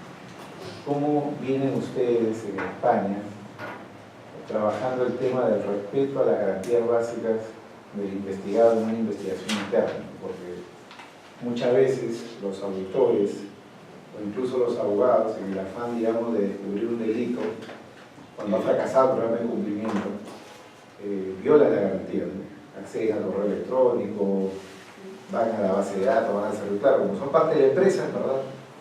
Pueden acceder a todo, ¿no? Incluso yo recuerdo, fíjense, no voy a decir el nombre, pero una de las Big Four, ¿ya?, que presta servicios acá a una empresa transnacional, en una ocasión incluso le dijo, mira, ¿cómo lo quieres? ¿No? Como decimos acá, una con guitarra y otra con cajón, o sea, ¿cómo lo quieres? ¿Quieres la información de verdad o quieres la información que te pueda hacer en un proceso? La de verdad es que te pueda acceder a toda la información, romper claves de seguridad de todos tus empleados, hablando de derechos constitucionales y digamos hasta digamos garantías penales, o la otra es que me limito simplemente a una revisión puramente formal. ¿Cómo la quieres? Evidentemente el presupuesto, estamos hablando de una Big Four, no estamos hablando de un auditor antojadizo, de último minuto, de última hora. ¿Cómo están trabajando ese tema en España? Porque este es un problema mundial, o sea, el tema del compliance, ¿no? O sea, digamos, la protección de la cadena de custodia, la prueba lícita, etc., ¿no? Entonces, ¿cómo están trabajando ese tema, ¿no? Yo creo que Carlos también podría hacer un comentario, Carlos Vice, sobre este tema, porque yo me acuerdo hace algunos años, un buen amigo en común que tenemos, que tú vas a identificarlo rápidamente, que era oficial de cumplimiento de uno de los grandes bancos también acá en Perú, me dijo, ¿no?, cuando él era oficial de cumplimiento, que él se iba al centro de Lima a comprar las bases de datos de SUNAT, piratas, o Wilson, bases de datos piratas, para cruzar información sobre algunos clientes en cuanto al tema tributario, es decir, violando la reserva tributaria, ¿no? Por decirlo de alguna forma más sofisticada, ¿no? Lo mismo que han hecho los alemanes de Renania en Suiza, ¿no? Era ir a comprar bases de datos de los suizos para conocer quiénes eran los alemanes que tenían depósitos en Suiza no declarados ante la autoridad tributaria alemana, ¿no? Producto de lo cual creo que en un año habían recuperado cerca de 700 millones de euros en impuestos, ¿no? Y como vuelto, los suizos les iniciaron un proceso penal a los alemanes por el delito de violación del secreto bancario, ¿no? Entonces, claro, poco parecido es la labor del oficial de cumplimiento que quiere hacer su buen trabajo, ¿no? Porque, digamos, accede a información para hacer un trabajo más completo, pero información que no necesariamente respeta, digamos, en este caso, la reserva tributaria, ¿no? U otro ejemplo, ¿no?, que tú lo debes conocer también porque eres oficial de cumplimiento, ¿no? Entre ellos tienen sus códigos, digamos, de amistad, compañerismo, ¿no? Y a veces dice, oye, tú trabajas en el banco tal, mira, tengo esta operación, ahí no hay secreto bancario entre ellos, ¿no? Quiero confirmar si esto es cierto o no, comprenden, ¿no? Entonces, ¿hasta qué punto un programa de cumplimiento es realmente válido con este tipo de cosas, ¿no? Entonces, es un tema importantísimo porque luego vienen, digamos, las discusiones cuando ya estamos en el marco de un proceso. segunda cuestión, ¿no? Segunda cuestión que para mí como penalista, con mi formación, siempre me lleva a soluciones impopulares, ¿no? Porque cada vez que discuto esto con oficiales de cumplimiento, me imagino que ellos tienen mucha gana de no volver a hablar conmigo por lo siguiente, ¿no? Pero al final, Carlos, tú que eres penalista y tú, Carlos, que estás en el lado de la prevención, yo tengo una percepción un poco policíaca a veces de los programas de cumplimiento, ¿no? Una sensación, perdón, de que los programas de cumplimiento son un poco policíacos, ¿no? Por ejemplo, esto es la integridad moral, ¿no? Esto es la integridad moral, que es un gran elemento normativo, si quieren verlo así, un gran elemento, digamos, susceptible de diferentes interpretaciones en cada institución, de acuerdo a su cultura corporativa, etc. Para uno, uno que está con proceso de divorcio puede ser falta de idoneidad moral, ¿no? Para uno que tiene deuda alimentaria puede ser falta de idoneidad moral. Para otro que haya conducido a estado de ebriedad puede ser falta de idoneidad moral. Para otro que tenga una demanda laboral de su empleada puede no ser un problema de idoneidad moral, ¿entiendes? Entonces, ¿hasta qué punto esto es realmente una herramienta útil y que permite predictibilidad en los sistemas, ¿no? Porque luego yo he visto los formatos, ¿no? Los formatos que usan los americanos, que usan, digamos, usamos acá en Perú, para los temas de cumplimiento, para identificar a un empleado, cuando le piden, digamos, su información, es casi policiaco, ¿no? Tienes antecedentes penales, ¿no? Lo que más tiene tatuajes y de tamaño, ¿no? O sea, entonces, claro, la pregunta es hasta qué punto, ¿no? Este concepto de idoneidad moral puede cerrar, digamos, arbitrariedades, situaciones incluso de discriminación, por diferentes motivos, ¿no? O sea, pues, digamos, alguien puede no menos que el otro, ¿no? Por un tema de moralidad, por lo excluyo. Y además, en el derecho penal en particular, el tema de la moralidad, pues creo que ya hemos hecho un esfuerzo muy importante en los últimos 50 años por sacarlo del discurso penal, ¿no? Bueno, entonces, ¿hasta qué punto hay algo de policía con esto y hasta qué punto eso, si fuera policíaco, es válido, ¿no? Otro tema, cumplimiento y las empresas pequeñas y medianas. No todas tienen plata. Como yo escribí el otro día un pequeño artículo, acá te hace el programa de cumplimiento de $5.000 hasta también $1 millón, es una transnacional. Claro, el que no tiene plata tiene los elementos que pueda de cumplimiento, ¿no? Tiene algo, no tiene nada. ¿Qué es lo básico, ¿no? El modelo de cumplimiento? Porque acá en Perú, por ejemplo, la ley dice, la ley que entra en vigencia en enero dice que podrá haber una disminución de la sanción para la persona jurídica si es que se demuestra que la persona jurídica tiene algunos elementos básicos del modelo de prevención. Algo así como una legítima defensa imperfecta, ¿no? O incompleta, ¿no? Es decir, que no te excluyo de sanción, pero te la reduzco en la medida que existe el presupuesto básico del programa de cumplimiento. Que la legítima defensa siempre es la agresión ilegítima. En el programa de cumplimiento, ¿cuál sería? ¿No? Tener el mapa de riesgo, tener el oficial de cumplimiento. ¿Cómo podríamos entender eso, ¿no? Porque yo entiendo cuando tú dices, Carlos, que si inviertes plata y haces el esfuerzo y no lo certificas, pues mejor no hagas nada, claro, pero eso es tal vez viendo el tema muy forensemente, ¿no? Porque si en verdad uno quiere hacer prevención, de acuerdo al tamaño de la organización, de acuerdo, digamos, al tipo de negocio que tienes, puedes empezar haciendo prevención sin necesariamente tener un programa de cumplimiento, digamos, certificado como tal, ¿no? Y de repente puede ser incluso muy funcional, muy útil, etc., ¿no? Por ejemplo, acá Carlos y yo tenemos un amigo común que es notario, muy reconocido, ¿no? Próspero, además próspero notario, ¿no? Que es sujeto obligado a la prevención del lavado de activos, y él es especialmente escrupuloso en las cosas que hace. O sea, digamos que tiene un negocio que no es unipersonal, porque es un empleado trabajando para él, que es particularmente cuidadoso de cada papel que firme, de cada situación en la que se mete, ¿me entiendes? Claro, yo estoy seguro que él no tiene ningún modelo certificado, ¿no? Y hace cumplimiento, y de repente ni siquiera se da cuenta que hace más cumplimiento de lo que disculpen el ejemplo doméstico, pero así se puede comprender un poco veces mejor las cosas, ¿no? Otra pregunta, Carlos, ya muy dogmática. Si para ti existe un deber de garante o no aparte del oficial de cumplimiento, porque, claro, el oficial de cumplimiento está expuesto, ¿no? Está expuesto cuando tú lo veas como un pararrayo, ¿no? O sea, si yo lo veo como pararrayo del oficial de cumplimiento, que era como se le veía acá al principio de los 2000, en materia de prevención de lavado de activos, Entonces yo puedo decir, claro, si mañana hay un caso de lavado, pero que corresponde ser el oficial de cumplimiento, pero digamos, con la regla de imputación, ya eso no es así, ¿no? Entonces, y ya hay un debate luego muy dogmático, no sé si el oficial de cumplimiento en verdad tiene, digamos, un deber de garante frente a la evitación de situaciones de lavado de activos al integrar la organización, o tiene simplemente un deber limitado por delegación a ámbitos concretos de la organización, porque finalmente el efectivo o la efectividad para el cumplimiento no depende solo de él, sino en verdad de toda la organización, ¿no? Ya, ahí para el debate. Otro tema, ¿no? Muy europeo, ¿no? Modelo europeo versus modelo americano, nemo, tenentur y persona jurídica, ¿no? O sea, la persona jurídica en un proceso penal tiene derecho a guardar silencio, tiene derecho a no entregar información a las autoridades. El nemo tenentur en España es duro respecto a la persona jurídica, porque una persona natural, digamos, se puede escudar en el silencio, una persona natural incluso se puede escudar en la no entrega de información y decirle, fiscalía, pruébame la imputación, ¿no? Pruébame los cargos y yo me defenderé si quiero o no quiero y de la manera que quiero, ¿no? En el caso de la persona jurídica en España esto rige como tal, no rige. En Estados Unidos de hecho prácticamente no, pero en España siempre lo han, digamos, los foros en los que yo he participado, como es un modelo, digamos, vivo, ¿no? O sea, no es como el modelo suizo, donde prácticamente totalmente sí, la persona jurídica tiene derecho al mismo tenimiento, pero en España siempre lo han planteado como un modelo, digamos, híbrido, ¿no? Otro tema, ¿no?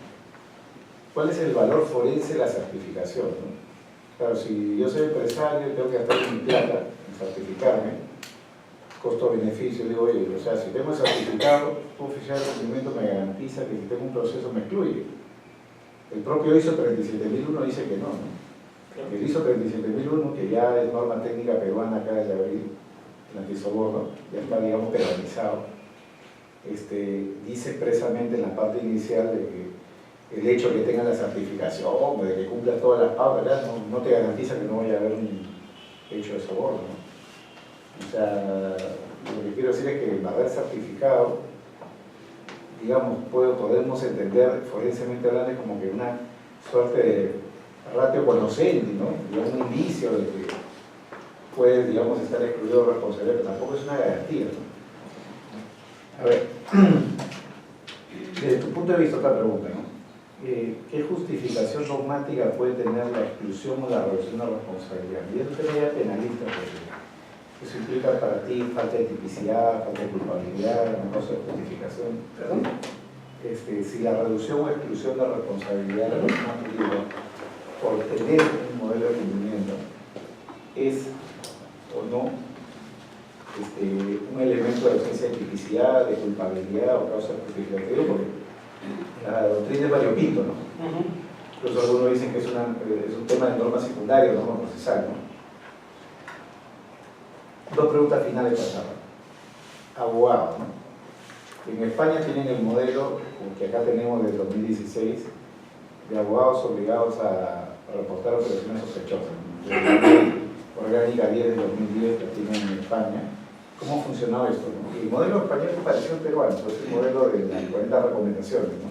2021 del GAFI, según el cual los abogados son sujetos obligados en determinados ámbitos, inmobiliarios, financieros, ¿no? En el ámbito corporativo, ¿no? El modelo es más o menos igual acá. Incluso la norma es tan cínica, la peruana, que dice que si eso implica violación de... Esto no debe implicar nunca violación del secreto profesional. ¿Cómo funcionó esto en España en los últimos, digamos? De la responsabilidad de No, el cumplimiento del deber del abogado de reportar operaciones sospechosas. Acá está bien reacio ese tema. Claro. Y por último, solo un dato, como dato, ¿no? Cuando se refiere a la responsabilidad oficial de cumplimiento, se refiere a algo que hemos comentado en algún momento. Acá en Perú, en materia de lavado de activos, hay una norma que habla expresamente, digamos, el delito de emisión de reporte de operaciones sospechosas, ¿no? Y yo siempre a mis amigos que son oficiales de cumplimiento les digo, este es el terror que no es terror, el terror simbólico, porque en verdad podrá haber alguna denuncia, algún proceso, pero condenado de Dios, ¿no? O sea, y allá hay un tema muy interesante en Perú, es un fenómeno muy peruano, o muy latino, no sé, es que los jueces y los fiscales en verdad no van contra los bancos. No es como en Estados Unidos o en Europa, cada vez que hay un caso de lavado de activos importante, la primera pregunta que hace el juez o el fiscal es ¿de dónde viene la plata? Acá un poco que partimos del hecho de que la plata que viene del banco ya viene limpia, ¿no? Claro, pero finalmente sí hubo un lavador que el sistema falló en algún momento, ¿no? Claro, todos son sujetos obligados, pero eso no es una presunción de... Es como el tema de la sangre contaminada por VIH y una transfusión. Bueno, en algún momento de la cadena se contaminó. ¿En qué momento se contaminó? Entonces, eso que en Europa o en Estados Unidos lo tienen muy claro, pues en Iberoamérica, digamos, en Latinoamérica no lo tenemos tan claro, ¿no? Y por eso que no hay juicio contra los bancos, contra los banqueros no hay juicio, no hay proceso prácticamente. Y si los hay de manera, digamos, colateral, o a veces por temas en verdad tontos, como el otro día que tenían denunciado, hablé con la gerenta legal del BCP, que es el banco más importante acá, y tenían a todo el directorio y a los gerentes denunciados por lavado de activos en Arequipa, pero por una tontería, no por un tema realmente de lavado, sino porque como parte de una estrategia de negociación con el banco, un cliente había denunciado a todo el directorio por lavado. Entonces, al final del día, esta norma sobre la responsabilidad por omisión de reporte de prevención de sospechosos es una norma más decorativa, un terror para los oficiales de cumplimiento, porque ellos sienten que es la espada de Damocles sobre ellos, más aún desde el 2012, que se incluyó la fórmula culposa para la sanción. Ya, en España no tienen, en España lo que tienen es la responsabilidad por los capitales, da igual quien sea, ¿no? O sea, no hay un tipo penal específico. Pero tenemos que mantener el prudente. Sí, claro, sí. Bien, mis comentarios para... Los dos pueden reaccionar. Sí, necesito ayuda. Un auténtico examen. Vamos... No, disculpen, pero... No, interesantísimas y además muy sugerentes y muy complejas cuestiones. La primera, la violación de garantías de las investigaciones internas, bueno, genera una jurisprudencia además divergente, caótica. La última que he conocido, que te la voy a mandar, es el caso en el que, bueno, nosotros para poner balizas localizadoras en los vehículos se necesita orden judicial, que normalmente es posterior a la ubicación, pero la policía puede poner balizas localizadoras, es decir, puede poner un sistema de localizador en un vehículo, pero siempre en las 24 horas siguientes tiene que dar cuenta a un juez, al juez de garantías, al juez de instrucción, le llamamos allí, de que ha colocado esa baliza y por qué. Pero lo puede colocar en un coche. La fuerza de cuerpos de seguridad dando cuenta posteriormente. El caso era el sujeto que era un repartidor en este caso de comida a domicilio, que se sospechaba que traficaba con drogas. Se sospechaba. Entonces le ponen en el vehículo, que no es el suyo, que es lo importante, que no es de la empresa, que es el suyo particular, porque muchos repartidores de comida rápida van con su propia moto, con su propio vehículo, le ponen un localizador. Porque la empresa tiene la sospecha de que reparte droga junto con la comida. Se la pone la empresa. Se la pone la empresa. Privada. Y efectivamente se abre una investigación que acredita, en base a esa prueba posteriormente, que este sujeto había realizado determinadas entregas de lo que nosotros llamamos menudeo, de pequeña cantidad, en este caso de revuelto, cocaína con heroína. Y el juez considera que efectivamente ahí sí se han infringido los derechos constitucionales y que por contaminación hay comisión de antijudicial del árbol envenenado. Directamente no se debe admitir esa prueba porque ha sido realizada en violación de garantías constitucionales por haber puesto la baliza en el vehículo de su propiedad, no de la empresa. Yo lo que pienso es, si hubiera sido el de la empresa, hubiera valido, sin lugar a dudas. Si hubiera sido el ordenador de la empresa el que, en el caso en el que introduces el programa, los medios, es curiosísimo, porque yo entiendo de todo el razonamiento que aquí lo que efectivamente consideran como que tú utilizas tu vehículo para trabajar, pero que es tuyo. Y por tanto las garantías son tuyas, y la baliza se debiera haber puesto con autorización judicial y por la policía, no por la propia empresa. Pero es un tema curioso, es la única sentencia que conozco del caso, y la verdad es que es cierto, las empresas tienen la posibilidad de todo, ¿no? De estar grabándonos ahora mismo en el interior. La idoneidad moral, lo hemos hablado mucho, ¿no? De la idoneidad moral y he puesto el ejemplo y tal. Lo del divorcio nosotros ni lo mencionamos, o sea, claro, si en España los divorciados no pudieran ser oficiales de cumplimiento, no habría oficiales de cumplimiento. Lo de los tatuajes me llama la atención, pero nosotros... Pero si alguien se ha divorciado 3 veces, por ejemplo, yo recuerdo un caso, una vez de una empresa... Pues significa que le gustan mucho a las mujeres, pero no se las ven. Por el matrimonio. Pero no... O sea, yo cuando decía, no... ¿Quién era? Mucho más, ¿no? Que decía, era... cállate. La principal causa del divorcio es el matrimonio, ¿no? Evidentemente, no. Pero eso ni lo analizamos. Ha puesto un tema muy curioso, que es el de los tatuajes.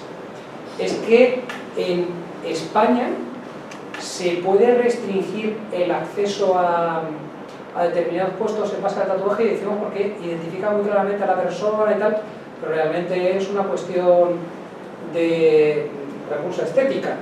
En España, por ejemplo, no puede ser esa lista. Es que yo, por ejemplo, una empresa, esta minera del oro, desde blanqueo de capitales, lavado de activos hasta delito contra el medio ambiente, ¿por qué voy a tener yo que denunciarlo? Es igual que si soy un perito y lo que hago es un preestudio para luego no avalar el dictamen, para no presentar la opinión experta. ¿Por qué? Porque no coincide, cobro mi trabajo previo, facturo mi trabajo previo y, por supuesto, no delato. Esto o se lo dices al cliente, o esa enorme desconfianza que había, ¿se acuerdan lo que dijimos, ¿no? De mirar debajo de la alfombra? Es terrible, ¿no? Entonces yo eso sería un poco lo que marcaría, ¿no? ¿Era eso lo que preguntabas? Sí, perfecto, precisamente eso. Era eso, ¿no? Sí. Gracias. Agradecemos nuevamente a la doctora Aranguez y a la rueda de panelistas por su intervención y estos comentarios que nos han compartido, y en consecuencia pasamos a la siguiente etapa, que es el intercambio con los asistentes que deseen hacer las preguntas correspondientes. Todas en paquete, ¿no?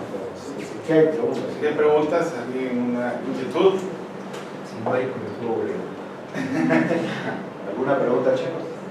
Yo tengo una consulta. Bueno, yo empecé en el mundo de compliance desde hace 4 años y medio. Empecé en Siemens, que bueno, es una empresa que fue precursora de un gran escándalo en el 2007. Y sí, lo recordamos muy bien los penalistas. Digamos que Siemens fue una de las primeras empresas que decidió implementar el programa de compliance y crear los controles, y bueno, que de ahora en adelante ellos tienen un programa muy robusto. Actualmente estoy de compliance officer en Fresenius, que es Fresenius Medical Care, que es una empresa del sector salud líder en máquinas de diálisis para enfermedades crónicas renales. Entonces este sector es totalmente distinto al de Siemens, porque el de Siemens, bueno, te vende tomógrafos, también tiene sector salud, pero más se dedica al sector de industria, energético, power and gas. Entonces los riesgos son totalmente distintos, y acá, al encontrar que existen riesgos que obviamente van directamente a que hay una afectación a un derecho humano, que la salud, me pasa que es una empresa que al no tener el programa de compliance desde un inicio, sino que recién lo tienen desde 2 años, no entienden el impacto de decisiones en el negocio y consideran que compliance no es un amigo, sino es un stock para vender. Es algo que de verdad es muy frustrante, porque en lugar de sentir que ellos consideran que vamos de la mano, ellos consideran que muchas oportunidades legal sí les dan la oportunidad para hacer los negocios que ellos quieren hacer. Y mi consulta es, ¿cómo es el caso de que muchos compliance officers, si bien es cierto, tienen el background de legal y muchos somos abogados? ¿Cómo de verdad te puedes parcializar? Yo me parcializo personalmente porque he tenido un pasado de compliance y sé qué es lo correcto a pesar de que la norma, o qué es lo incorrecto a pesar de que la norma me diga que es correcto. Pero en muchas oportunidades tenemos abogados que te dicen, bueno, sí, o sea, la ley no te impide de que invites a un visitador médico a Hawái para que pueda estar en el congreso de nefrólogos, entonces invítalo. Pero obvio nosotros podemos tener políticas, ¿no? Pero son políticas internas, que al final, obviamente, un gerente va a decir, ah, pero no hay impedimento legal. A mí mi legal me está diciendo que sí puede, y al final compliance siempre va a ser una recomendación. Es algo, y lo comparto porque es algo que lo comparto día a día, y es algo en el cual yo siempre digo, ok, es una recomendación, pero es una recomendación que si salta algo, o si el Departamento de Justicia de Estados Unidos investiga, lo primero que voy a decir es no me importó, y ver donde mí decir por qué el compliance officer me dijo no lo hagas, porque el compliance officer no te dijo mira cuáles van a ser las consecuencias. A veces explicarlo suma tiempo, y más aún cuando vienen de una cultura en donde sí estuvo permitido lo incorrecto. Claro, es que tienes que explicar lo que es que una cosa son los riesgos legales y otros son reputacionales, que es muy fácil de decir. Miren ustedes, les acabo de poner el ejemplo del lupanar, del prostíbulo. Miren, es que les estoy diciendo que ir a un prostíbulo es perfectamente legal en España, pero no me sentaría aquí y diría voy a un prostíbulo toda la semana, porque tiene un riesgo reputacional.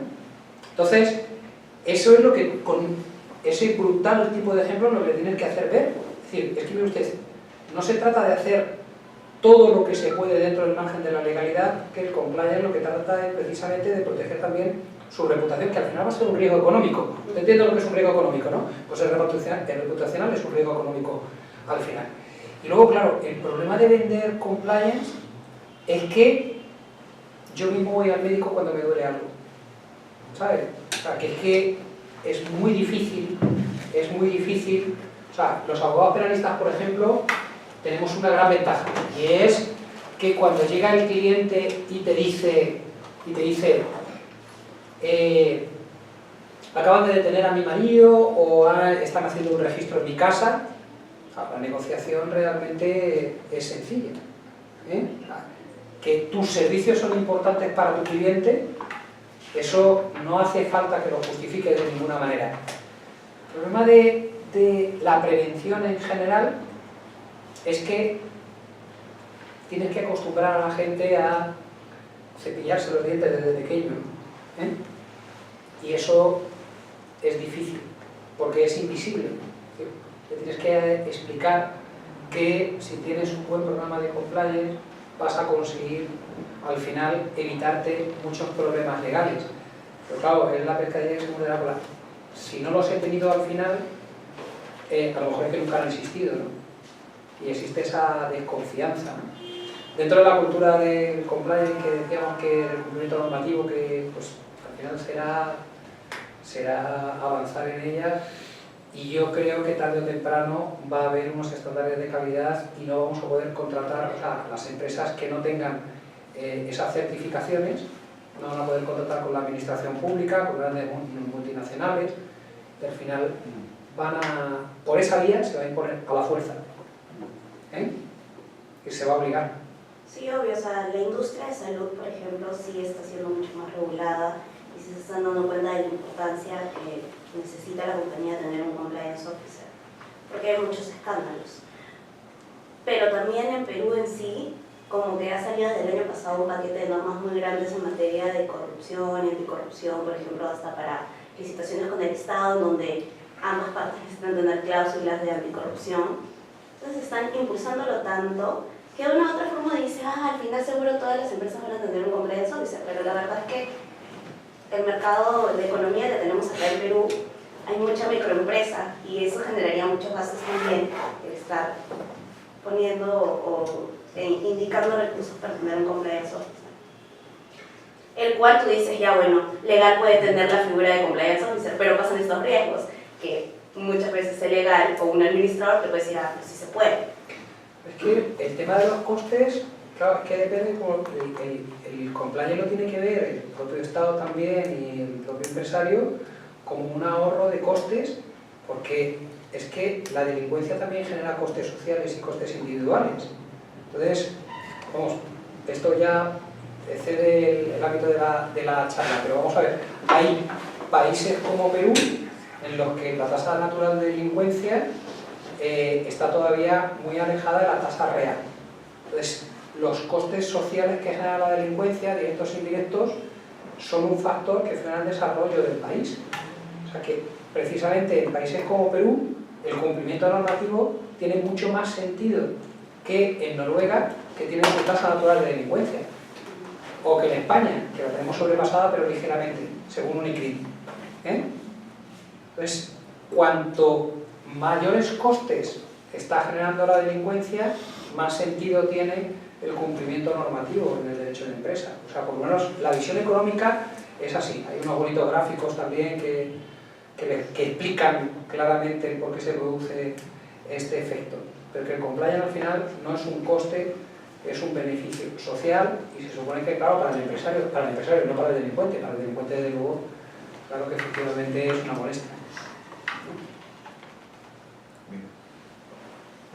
¿Alguna otra pregunta? Nuevamente expresamos nuestro agradecimiento en nombre de Carlos Asociados y de CEPE, al doctor Carlos Arangués, igualmente a la rueda de panelistas que nos han tenido, especialmente al doctor Carlos Vice por su presencia. Muchísimas gracias y muchísimas gracias a todos. Muy amables. Buenas noches.